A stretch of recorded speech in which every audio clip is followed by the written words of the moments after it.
بسم اللہ الرحمن الرحیم۔ بسم اللہ الرحمن الرحیم۔ یہ المختصر کا 56واں سبق ہے اور بات ہو رہی ہے فصاحت میں خلل ڈالنے والے عیوب کی۔ مفتزانی رحمہ اللہ ماتن کی مطابعات میں کلام کرتے ہوئے فرماتے ہیں والتنافر أن تكون الكلمات ثقيلة على اللسان وإن كان كل منها فصيحة نحو شعر وليس قرب قبر حرب وهو اسم رجل قبر وصدر البيت وقبر حرب بمكان قفر أي خال عن الماء والكلاء. ذكر في عجائب المخلوقات أن من الجن نوع يقال له هاتف فصاح واحد منهم على حرب بن أمية فمات فقال ذلك الجني هذا البيت وقوله شعر كريم متى أمدحه والبرى معي وإذا ما لمته وحدي. قالوا فالباب في والوراء للحال وهو مبتدأ وقبره معي. مفتزانی رحمہ اللہ نے یہاں سے مخل بالفصاحت کا جو دوسرا عیب ہے وہ بیان کیا کہ مخل بالفصاحت کلام میں جو عیب ڈالنے والے عیوب ہیں ان میں سے دوسرا تنافر کلمات ہے۔ تنافر کلمات کیا ہوتا ہے؟ تنافر کلمات کا مطلب ہے کہ چند کلمات اس طرح ایک جگہ جمع ہو کہ ان کا تلفظ جو ہے وہ زبان پر مشکل ہو جائے، بھاری ہو جائے زبان پڑھنے میں، اور پھر پڑھنے میں جو سلاست ہے روانگی ہے وہ ختم ہو جائے ان کے اجتماع کی وجہ سے۔ یعنی ان کلمات میں ہر ایک اپنی الگ الگ جگہ استعمال کیا جائے تو وہ فصیح ہیں، لیکن جب وہ ایک ساتھ استعمال ہو جائے، ایک جگہ استعمال ہو جائے تو اس کی وجہ سے جو زبان پر ثقل پیدا ہو جاتا ہے، جو زبان بھاری ہو جاتی ہے اور زبان پر سلاست باقی نہیں رہتی، یہ ہے تنافر کلمات۔ انہوں نے پھر آگے اس کی مثال دی ہے کہ عین یعنی ایک مصرع ہے، یہ ماتن نے ایک مصرع بیان کیا تھا، شاعر نے پورا شعر بیان کیا ہے۔ پورا شعر یہ ہے کہ قبر حرب بمکان قفر وليس قرب قبر حرب قبر۔ مصنف نے اپنی کتاب میں یعنی عجائب المخلوقات میں انہوں نے ذکر کیا ہے کہ ایک جنات کی قسم ہاتف کہلاتی ہے۔ سیرت کے واقعات میں بھی اس طرح کے الفاظ مذکور ہیں کہ یقول الہاتف یعنی غائبانہ آواز اور غائبانہ جن جو وہاں ہوتے ہیں وہ، بعض دفعہ فرشتوں میں بھی اطلاق ہوتا ہے اس کا، اگر وہ نبوت اور متعلقات نبوت کے باب میں بات ہو رہی ہو، ورنہ پھر وہ جن پر اطلاق ہوتا ہے اس کا۔ اب قرآن مجید فرقان حمید میں بھی ایک آیت ہے وَأَنَّهُ كَانَ يَعُوذُونَ بِرِجَالٍ مِّنَ الْجِنِّ فَزَادُوهُمْ رَهَقًا۔ وہاں سے بھی معلوم یہ ہوتا ہے کہ پہلے زمانے میں لوگ جب وہ پڑاؤ وغیرہ کرتے تھے تو پھر جنات انسانوں سے ڈرتے تھے، لیکن بعض ڈرپوک انسان جو مشرکین تھے یا جن کا تعلق مع اللہ کمزور تھا، انہوں نے وادی میں پڑاؤ کی وجہ سے جو خوفناک وادی ہوتی تھی ہیبتناک، تو وہاں کے جنات سے کسی نے پناہ مانگی تو وہ ایک چل پڑی، تو جنات جو ہے نا وہ جو ڈرتے تھے انسانوں سے تو وہ شریر ہو گئے اور وہ مزید جو ہے وہ ڈرانے والے لگے۔ ان کو یہ سمجھ میں آ گیا کہ یار یہ انسان ہو گیا ہم سے ڈرتے ہیں تو مزید ڈراؤ، یہی وجہ ہے کہ جو جنات سے ڈرتا ہے تو ان کو اور ڈرایا جاتا ہے۔ تو بہرحال ہاتف ایک جنی قسم ہے۔ تو صاحب عجائب المخلوقات نے ایک واقعہ نقل کیا ہے کہ کہ حرب بن امیہ نے ایک جن تھا جو سانپ کی شکل میں تھا، اس کو جوتوں سے رون کر مار ڈالا. اب اس کو رون کر مار ڈالا تو وہ جن تھا، اور یہی وجہ ہے کہ حدیث میں بھی رسول اکرم صلی اللہ علیہ وسلم نے کسی کو صحابہ کو یہ تاکید فرمائی تھی کہ اگر کوئی سانپ وغیرہ تم گھر میں دیکھتے ہو تو اس کو کہہ دو کہ بھائی تم اگر ہو تو چلے جاؤ وہاں سے، کیونکہ بعض دفعہ سانپ جو ہے وہ سانپ نہیں ہوتے، جن ہوتا ہے. تو بہرحال حرب بن امیہ نے بھی دیکھا، اس نے مار ڈالا، اور جب اس نے مار ڈالا تو اس کے بدلے دوسرے جن نے چیخ ماری، یعنی ڈرانے کے لیے. تو وہ چیخ اتنی خطرناک تھی کہ حرب اس کی وجہ سے موت کے گھاٹ اتر گیا. تو وہاں پہ جب وہ موت کے گھاٹ اترا تو اس نے کسی دوسرے جن نے یہ شعر پڑھا. وہ شعر یہ تھا کہ قبر حرب بمکان قفر، کہ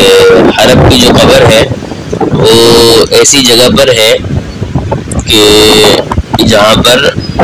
گھاس اور پانی نہیں ہے، وہ گھاس اور پانی سے خالی ہے. وَلَيْسَ قُرْبَ قَبْرِ حَرْبٍ قَبْرٌ، اور حرب کی قبر کے قریب کسی اور کی قبر بھی نہیں ہے، یعنی اس کی قبر تنہا ہے، اکیلی ہے. اب اس میں جو الفاظ ہیں دوسرے مصرع میں کہ قرب قبر حرب قبر، اب یہ سارے الفاظ اپنی اپنی جگہ جو ہے وہ فصیح ہیں، سارے کلمات فصیح ہیں، زبان پر آسانی سے ادا ہو جاتے ہیں. لیکن جب ان سب کا اجتماع ہوا ایک ساتھ ایک شعر میں ایک جگہ پر، تو اب ان کا تلفظ جو ہے وہ زبان پر مشکل ہو گیا، اور ثقل کی وجہ سے پڑھنے میں جو سلاست ان میں تھی الگ الگ وہ باقی نہ رہی. اس لیے یہ تنافر کلمات پر مشتمل ہونے کی وجہ سے کلام غیر فصیح کہلائے گا. اگر آپ اردو میں اس کی کوئی مثال دیکھنا چاہیں تو اردو میں بھی اس کی مثالیں ہو سکتی ہیں. چاچا نے چاچی کو چائے کے چمچ سے چٹنی چٹائی، مثال کے طور پر. یہ اس طرح کی دیگر مثالیں ہیں. تو اب یہاں پر سب اپنی اپنی جگہ کلمات فصیح ہیں، لیکن چونکہ ان کا اجتماع ایسا ہو جائے گا کہ چے کے لفظ بار بار آئیں گے کہ چاچا نے چاچی کو چائے کے چمچ سے چٹنی چٹائی، تو اب وہ ان کلمات کے ان اجتماع کی وجہ سے جو سلاست فوت ہو رہی ہے، جو زبان پر ثقل آ رہی ہے، تنافر کلمات ہے. تو گویا تنافر کلمات میں ہر کلمہ اپنی جگہ فصیح ہوتا ہے، لیکن جب ان کا اجتماع ہو جاتا ہے تو وہ پھر تنافر کلمات کی مثال ہے، اور یہ مخل بالفصاحت ہے، ایسا کلام فصاحت سے نکل جائے گا. جیسے لیس قرب قبر حرب قبر میں ہوا ہے کہ ہر ایک کلمہ فصیح تھا، لیکن ان کے اجتماع کی وجہ سے زبان پر ثقل ہو گیا. مصنف نے تنافر کلمات کی مثال میں ایک شعر پورا بھی پہ لیا، یعنی ایک مصرع تھا وہ ہو گیا، ایک اور پورا شعر ہے. وہ شعر کیا ہے کہ کریم متا امدحہ امدحہ والورا معی واذا ما لمتہ لمتہ وحدہ. اس میں جو الورا ہے اس سے پہلے واو حالیہ ہے، اور الورا مبتدا ہے، معی اس کی خبر ہے. ترجمہ مطلب یہ ہے کہ مطلب اس کا مفہوم یہ ہے کہ میرا ممدوح ایسا ہے کہ میں جب اس کی تعریف کرتا ہوں تو سب مخلوق میرے ساتھ مل کے اس کی تعریف کر رہی ہوتی ہے، لیکن جب میں اس کی ملامت کرتا ہوں تو اکیلا ملامت کر رہا ہوتا ہوں، کوئی بھی مخلوق میرے ساتھ نہیں ہوتی. یعنی اس کے اندر جو مطلب یہ ہے کہ میرا ممدوح اس اتنا بلند و بالا ہے کہ جب میں اس کی تعریف کرتا ہوں تو اس حال میں تعریف کرتا ہوں کہ ایک مخلوق میرے ساتھ ہوتی ہے، لیکن جب میں اس کی مذمت بیان کر ملامت کرتا ہوں تو اکیلے ہی ملامت کر رہا ہوتا ہوں. یعنی اس کے احسانات اتنے عام ہیں کہ ساری مخلوق اس سے فائدہ اٹھاتی ہے، اور یہی وجہ ہے کہ جب میں اس کی تعریف کرنے لگوں تو ساری مخلوق ہی میری موافقت کرتی ہے. لیکن جب میں اور سب اس کی تعریف میں جو ہے وہ میرے ساتھ شامل ہو جاتے ہیں، لیکن اگر میں اس کی ملامت کرنے لگوں تو چونکہ ملامت کا کوئی سبب ہی نہیں ہے، یعنی ممدوح اچھا آدمی ہے، اس کے احسان زیادہ ہے، تو پھر اکیلا ملامت کر رہا ہو تو مخلوق میرے ساتھ نہیں ہوتی. اب اس شعر میں تمام کلمات سب فصیح ہیں، لیکن اجتماعی طور پہ جب امدحو امدحو جب اجتماع ہو گیا، لمتو لمتو، اس اجتماع کی وجہ سے تلفظ ان کا دشوار ہو گیا، زبان پر بھاری ہو گیا، تلفظ دشوار ہو گیا، سلاست چلی گئی، اسی وجہ سے یہ شعر جو ہے وہ غیر فصیح کہلائے گا۔ اب یہ اپنی اپنی جگہ تو فصیح ہے کلمات، لیکن اجتماع ہوا تو زبان پر ثقل پیدا ہو گیا، بھاری پن ہو گیا، تو اسی وجہ سے یہ کلام جو ہے وہ فصیح نہیں ہوگا، اس تنافر کلمات کی وجہ سے فصاحت سے نکل جائے گا۔ تو خلاصہ یہی ہے کہ تنافر کلمات میں زبان پر ثقل ہوتا ہے، زبان کی سلاست فوت ہو جاتی ہے، روانگی میں فرق آتا ہے، اس لیے جو ہے وہ کلام جو ہے وہ فصیح نہیں ہوتا۔ گو کہ وہ کلمات اپنے علیحدہ طور پہ مستقل طور پہ فصیح ہوتے ہیں، لیکن ان کے اجتماع کی وجہ سے زبان پر ثقل پیدا ہوتا ہے، اور اس ثقل کی وجہ سے پھر وہ کلام غیر فصیح شمار کیا جاتا ہے۔ اسی کو مصنف رحمہ اللہ نے یوں بیان فرمایا ہے کہ وہ تنافر ان تکون الکلمات، کلمات کا ہونا ثقیلۃ علی اللسان، زبان پر بھاری، وَإِنْ كَانَ كُلٌّ مِّنْهَا فَصِيحَةً، اگرچہ کہ ان میں سے ہر ایک اپنی جگہ فصیح ہوتا ہے، لیکن ان کا اجتماع ہو جانا یہ زبان پر جو ہے وہ بھاری ہو جاتا ہے۔ یہ عین یعنی مصرع کا مخفف ہے کہ وَلَيْسَ قُرْبَ قَبْرِ حَرْبٍ، حرب اس میں رجل یعنی ایک بندے کا نام ہے، حرب بن امیہ کا، قبر یہ وَلَيْسَ قُرْبَ قَبْرِ حَرْبٍ، وصدر البیت، شروع کا جو مصرع ہے وہ یہ ہے، شعر کا جو پہلا مصرع ہے وہ یہ ہے کہ وَقَبْرُ حَرْبٍ بِمَكَانِ قَفْرٍ، یعنی حرب کی قبر کفر کی جگہ پر ہے، بِمَكَانِ قَفْرٍ ایسی جگہ پر ہے جو قفر ہے، قفر ای خال عن الماء والکلاء، ایسی جگہ جہاں پانی نہیں ہے، جہاں گھاس نہیں ہے، نہ جانوروں کے لیے نہ کوئی سستانے کے لیے کوئی جگہ ہے، یعنی کوئی مسافر آتا جاتا نہیں ہے، ویران سنسان سی جگہ ہے۔ وَلَيْسَ قُرْبَ قَبْرِ حَرْبٍ قَبْرٌ، اور حرب کی قبر کے قریب کوئی قبر بھی نہیں ہے۔ ذکر فی عجائب المخلوقات، مصنف نے عجائب المخلوقات میں ذکر کیا کہ ان من الجن نوعا، جنات کی ایک قسم ہے، یقال له الحاطف، جس کو حاطف کہا جاتا ہے، فصاح واحد منہم، تو ان میں سے کوئی ایک چیخا علی حرب بن امیہ، حرب بن امیہ پر، فمات ذالک، فماتا، تو اس چیخنے کی وجہ سے حرب بن امیہ مر گیا، چیخنے کی وجہ بیان کر دی۔ فقال ذالک الجن هذا البیت، تو اس جن نے یہ شعر پڑھا، پورا شعر پیچھے گزر کیا۔ وقولہ، اور اسی طرح شعر ایک مثال ہے تنافر کلمات کی، یہ شعر دوسرا والا، کریم متا امدحہ والورا،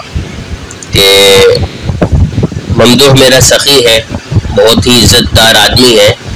ایسا عزت دار ہے کہ متا امدحہ، جب میں اس کی تعریف کرتا ہوں تو امدحہ، میں تعریف اس کی کرتا ہوں اس حال میں کہ والورا معی، مخلوق ایک میری ساتھ ہوتی ہے تعریف کرنے میں، وَإِذَا مَا لُمْتُهُ، اور جب میں اس کی ملامت کرتا ہوں، برا بھلا کہتا ہوں اس کو، لُمْتُ وحدی، تو اکیلا ملامت کر رہا ہوتا ہوں، اکیلا برا بھلا کہہ رہا ہوتا ہوں۔ فالباب فی والورا للحال، کہتے ہیں جو والورا میں واو ہے یہ حالیہ ہے، وہو مبتدا، اور وہ مبتدا ہے، والورا میں واو حالیہ ہے اور الورا مبتدا ہے، وخبرہ معی، اور جو اس مبتدا کی خبر ہے وہ معی ہے، یعنی واو حالیہ ہے تو امدح ہوگی، وہ ضمیر سے حال بنے، انا ضمیر سے حال بن گئی، کہ میں اس حال میں تعریف کرتا ہوں کہ والورا معی۔ تو خلاصہ کلام یہ نکلا کہ یہ تنافر کلمات کی مثال تھی، اور مصنف رحمہ اللہ نے دو مثالیں بیان کی ہیں، ایک مصرع بیان کیا ہے ولیس قرب قبر والا، اور ایک امدحو والی مثال بیان کی ہے، اور تنافر کو سمجھایا ہے کہ تنافر کلمات میں ہر کلمہ اپنی اپنی جگہ تو فصیح ہوتا ہے، لیکن ان اپنی اپنی جگہ فصیح کلمات کا جب اجتماع ہوتا ہے تو اس اجتماع کی وجہ سے زبان پہ ثقل پیدا ہوتا ہے، زبان پہ بھاری پن پیدا ہوتا ہے، اور اس بھاری پن کی وجہ سے زبان کی جو سلاست ہے، جو زبان کی روانگی ہے، جو انداز بیان ہے وہ فوت ہو جاتا ہے، اس میں جو ہے وہ ٹھہراؤ آ جاتا ہے، رک جاتی ہے ایک بات، تو سلاست کے فوت ہو جانے کی وجہ سے وہ کلام جو ہے وہ تنافر کلمات کے سبب غیر فصیح کہلاتا ہے۔ تو یہ تنافر کلمات یہ گویا کہ کلام کا عیب ہے جو کلام کو فساد سے نکال دیتا ہے۔ اس میں جو ایک بات ذہن نشین رکھنے کی ہے وہ یہ ہے کہ تنافر کلمات میں کلمات غیر فصیح نہیں ہوتے، کلمات اپنی اپنی جگہ فصیح ہوتے ہیں، لیکن ان کا اجتماع جو ہوتا ہے نا وہ اجتماع زبان پہ ثقل کا سبب بنتا ہے، اور اس ثقل کی وجہ سے سلاست فوت ہوتی ہے، اور پھر وہ اجتماع جو ہے وہ ان کا غیر فصیح کہلانے کا سبب بنتا ہے۔ اجتماع کی وجہ سے جو ہے تنافر کلمات کا عیب پیدا ہوتا ہے، اور پھر وہ کلام جو ہے وہ فساد سے نکل جاتا ہے۔ اللہ تبارک و تعالی سمجھ کی توفیق عطا فرمائے۔ وما توفیق الا باللہ۔